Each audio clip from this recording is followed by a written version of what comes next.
Assalamualaikum warahmatullahi wabarakatuh. Hari ini pada mata kuliah pemahaman tentang peserta didik dan pembelajarannya, kami kelompok 1 akan mempresentasikan hasil diskusi kami tentang memberikan tanggapan terhadap kasus di ruang kelas. Sebelumnya, perkenalkan kami dari kelompok 1. Yang pertama, Desi Nur Amalia. Yang kedua, Egita Widya Astuti. Yang ketiga, Ummul Mamnufah. Dan keempat, Yunita Pratiwiningrum.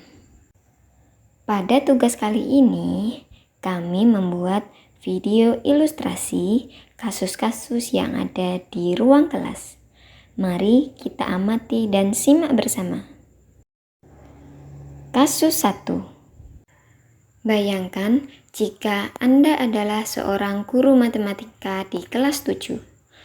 Saat ini, Anda hendak menyampaikan materi mengenai matematika sosial, yakni mencari nilai rata-rata. Untuk memudahkan peserta didik dalam memahami pembelajaran, Anda mencoba untuk membuat urutan atau langkah-langkah yang perlu diikuti oleh peserta didik agar dapat mencari nilai rata-rata pada sebuah soal. Anda meminta kepada peserta didik untuk mengerjakan soal yang Anda berikan.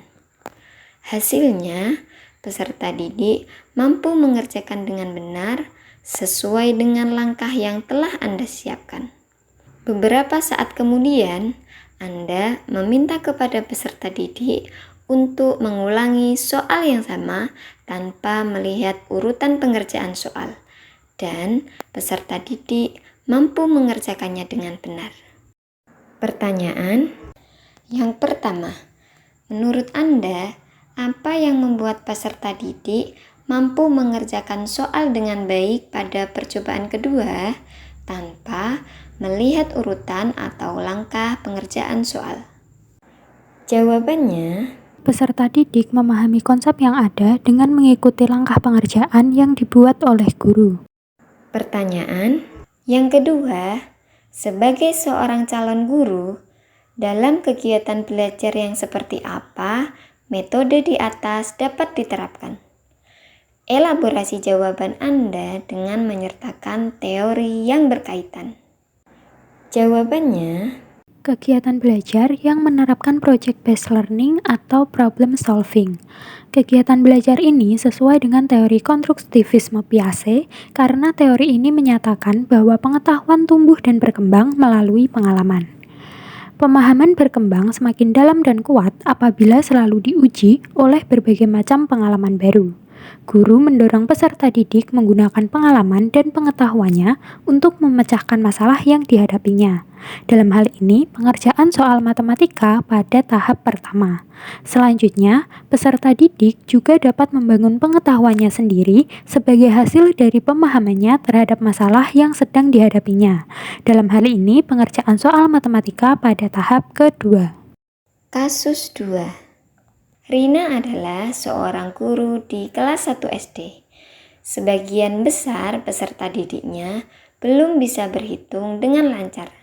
Rina sedang memikirkan cara yang sesuai untuk membantu setiap peserta didik menyelesaikan tentang belajarnya. Pertanyaan yang pertama, menurut Anda, apa yang dapat Rina lakukan untuk membantu peserta didiknya sesuai dengan tahapan perkembangan usia? Jawabannya, Piaget menyatakan bahwa anak usia 7 tahun belum mampu sepenuhnya untuk sanggup menggunakan logikanya. Anak tersebut belum mampu mengubah maupun memilah-milah gagasan mereka. Anak usia 7 tahun baru bisa menerapkan nalarnya pada benda-benda yang bersifat konkret atau nyata. Maka, hal yang dapat dilakukan Rina sebagai seorang guru yaitu membuat kegiatan belajar dengan menggunakan media yang bersifat konkret dan menyediakan games tentang operasi hitung misalnya yaitu dakon. Pertanyaan yang kedua, mengapa kamu menyarankan hal tersebut? Elaborasi jawaban Anda dengan menyertakan teori yang berkaitan. Jawabannya, Alasan kami menyarankan hal tersebut yaitu yang pertama, kegiatan pembelajaran yang kami sarankan berhubungan dengan teori konstruktivisme yang dikemukakan oleh Vygotsky. Sehingga dengan penerapan media secara konkret dan penggunaan permainan tradisional yaitu dakon, peserta didik akan dihadapkan dengan hal-hal yang berkaitan dengan operasi hitung secara nyata sesuai dengan lingkungan tempat tinggalnya. Dengan demikian, akan tercipta experience yang baru untuk menyelesaikan problem-problem yang dihadapi oleh masing-masing peserta didik. kasus 3. Made adalah seorang guru yang mengajar di salah satu sekolah negeri wilayah Bali. Ia mengampu mata pelajaran bahasa Indonesia. Ia hendak mengajarkan materi teks deskripsi pada peserta didiknya. Pada buku cetak yang menjadi panduannya saat mengajar, terdapat beberapa contoh teks deskripsi menceritakan tentang bangunan-bangunan pencakar langit yang ada di ibu kota.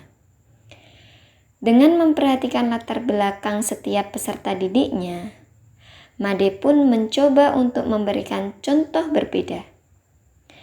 Ia memberikan contoh teks deskripsi tentang pantai dan makanan khas di Bali.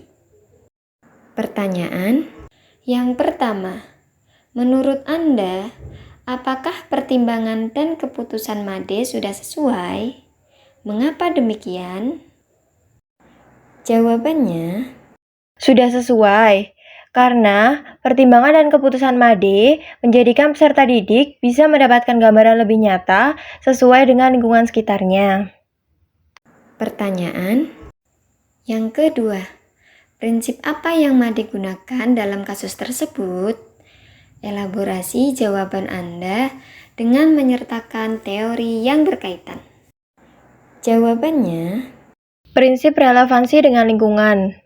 Prinsip ini sesuai dengan teori konstruktivisme Vygotsky karena teori ini mementingkan keterkaitan dengan konsep lingkungan dalam pembelajaran. Teori ini menyatakan bahwa pengetahuan yang telah ada, dalam hal ini teks deskripsi bahasa Indonesia, sebagai hasil dari proses elemen dasar, akan lebih berkembang ketika mereka berinteraksi dengan lingkungan sosial budaya mereka, dalam hal ini pantai dan makanan khas di Bali. Itulah presentasi hasil diskusi dari kelompok 1. Kami ucapkan terima kasih.